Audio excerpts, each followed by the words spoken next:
everybody doing today?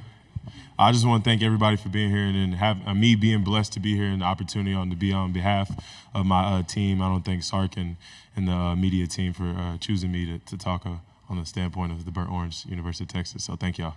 We'll start over here on the left side, fourth row. Yeah, Joseph Duffy, TSTV Sports in Austin. Jahdae, for your defensive coordinator, Pete Kwiatkowski, what is something that you think is underappreciated for him that a lot of people in media may not know or even be aware of? He's a genius. That man right there is a genius. From a standpoint of us having that record 5-7, and then giving up those amount of points that year, from going from 8-4, and then 12-2. I mean, like, if you could describe one person in one word, I'd say growth. And that's somebody I can trust to make me a better person on and off the field as a man. So I appreciate him. On the aisle, fourth row. Hey, Jahdae, Travis Raycheck, Spectrum News. Remember watching you walk off the field in New Orleans, and you kind of did like a turnaround and looked, maybe this is my last time on a college football field. What do you remember about that moment, and then what has that moment done for you as far as motivation this offseason? Yeah, that moment right there was a little bit weird for me. I was quite kind of confused on, what was next for me in the journey. But me being right now and being here today and blessed, I'm being where my feet is at.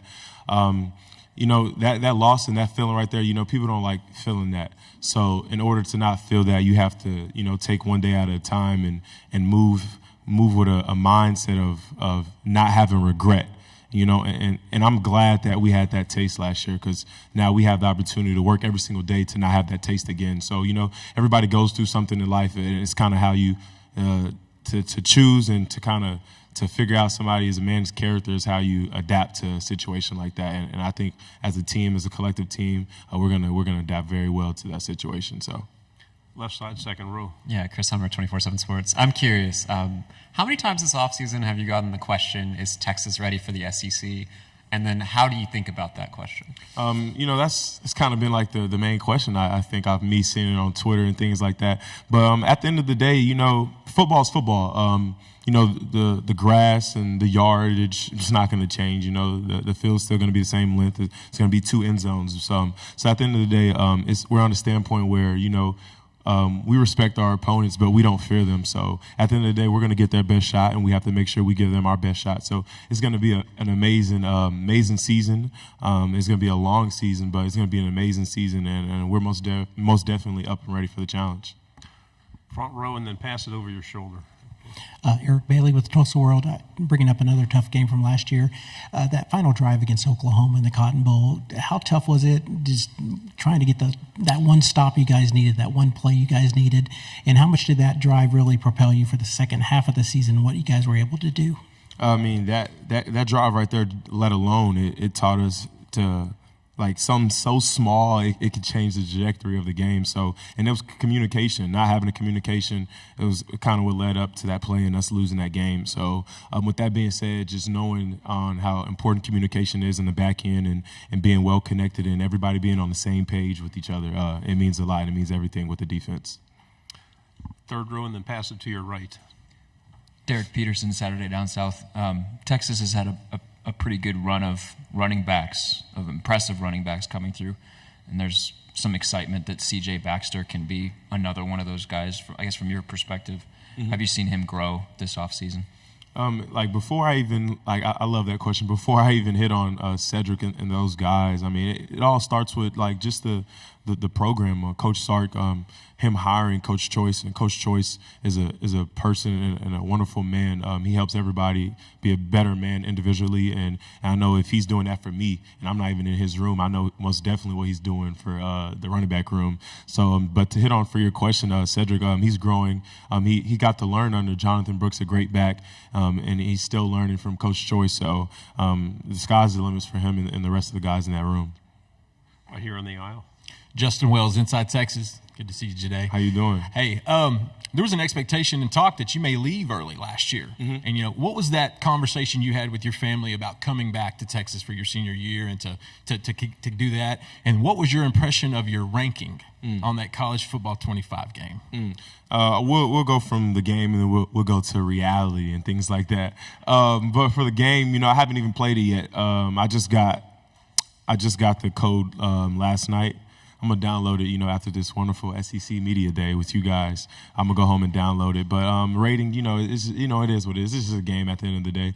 But to hit on the main question and the big task, with me coming back, it was so much emotion and things like that. I really had to sit there and pray, and then talk with my family, and then also I got advice from Coach Sark, Michael Huff, Quandre Diggs, and things like that, and vets like that, and just kind of wanted to hear their standpoint. And they all gave me feedback, and I just kind of like put it in this big jar of my own, and I had to figure out which one was my best opportunity, and like that, and me praying was what really helped and dove into that. But it was a lot that came with it. But at the end of the day, right now, Sark always tells me, be where your feet's at, and ever since I made that decision to come back, I'm locked in right now, and I'm most definitely ready for the season. So, Third row.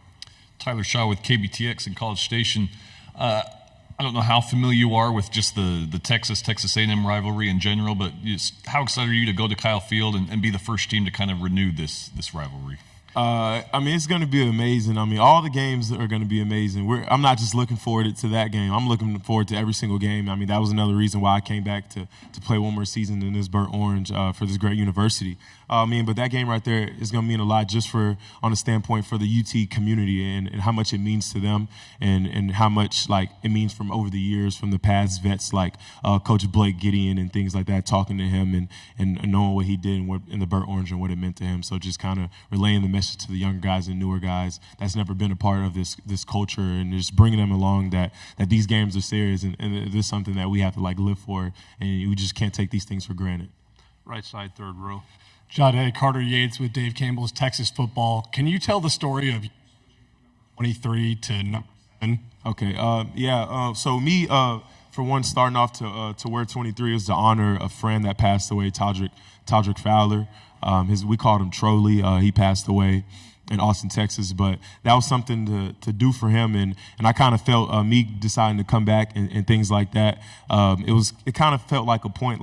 I think I did a lot and to honor him, to honor 23 and like that for him and stuff like that.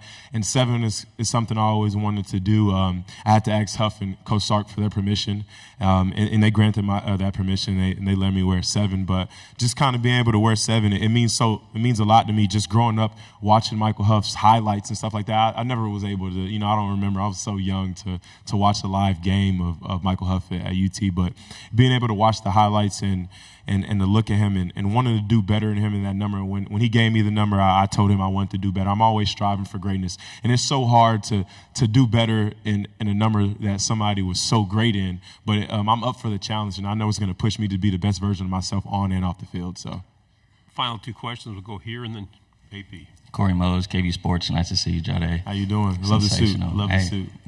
I messed with your shoes today. Crazy. Marnie's, But anyway, just wanted to ask you about the secondary. You have a fellow Austinite now coming with Andrew Makuba. How's it been reconnecting with him and getting him all situated in the defense? But then also your role is going to shift a little bit as well. How excited are you to show your versatility, not only in the nickel, but also out wide at corner? Yeah, I'll start off the question with Andrew and things like that, and I'll bring Taff along. Me and Andrew, we go way back with Michael Taff. We've started training with each other 8 years ago and things like that. And over the years, just seeing the growth of those two people on and off the field, they pushed me to be the best who I could be. Taff look up to me, but I look up to Taff at the end of the day. Taff, he went through so much adversity from being a walk-on to being on scholarship, and that kind of motivates me just knowing that if he could do it, I can do more. There's more in my book to do. And then Drew, I try to get Drew to come to Texas from day one. I didn't want him to go to Clemson, but it was his decision and stuff like that. But I'm proud that he's here now and he's a family now. But for the defensive group, for me being versatile, that's a plus for the team. But I want to hit on the person Sark is and the coach he is, the way he recruits and stuff like that. You could talk about recruiting, but the way he produces, he obviously produced me to be a better player and a better person, but a better person off the field and a better player on the field. But they just don't produce me. They produce everybody. I'm versatile, but everybody in that staff, I can name 5 safeties that can go play nickel right now, and they actually get reps at nickel at practice. And I can name 4 to 5 corners that get reps at nickel. So they make everybody versatile because they produce talent. And at the University of Texas, they produce talent. I mean, you can see it over the years and stuff like that. So, Final question right here.